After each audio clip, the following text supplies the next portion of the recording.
Let me turn to the situation with Trump and Putin. In fact, today, the meeting scheduled for the White House with Zelensky. Evidently, Zelensky is not coming by himself. He's bringing a troop of European leaders and others. Maybe some of the Democrats are also going to demand to be part of the meeting.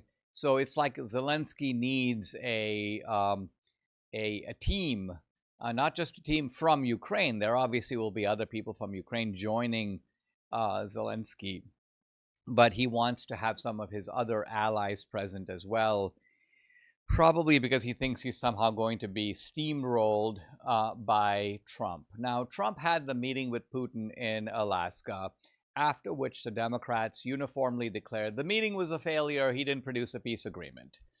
Now, anyone who says this has got to be rudely dismissed and even ejected from polite company, because anyone who thinks that you can have a war that's been raging now for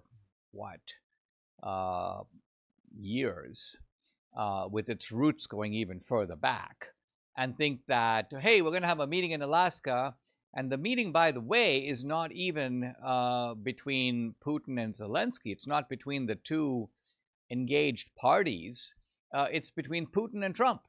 So right away, Trump said at the outset, he goes, listen, I'm not negotiating for Zelensky. It's not as if Trump can say, hey, listen, Putin, you take this part of Ukraine and I want this part of Russia. Let's do a land swap.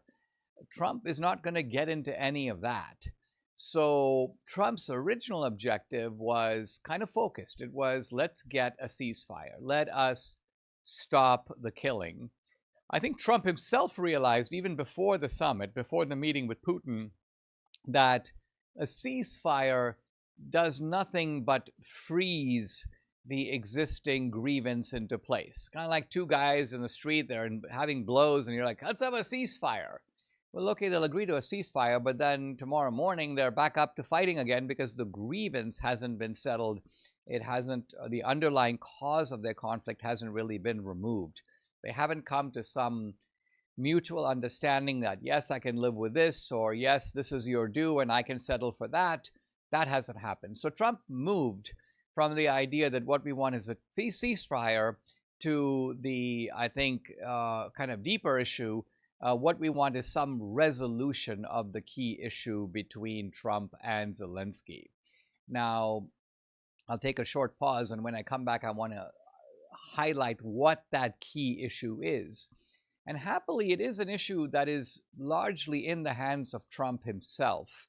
And so it turns out that even though this will end up being a negotiation between Putin and Zelensky, the Trump card, in some ways, is held by Trump himself. For full shows, live and on demand, it's Salem News Channel.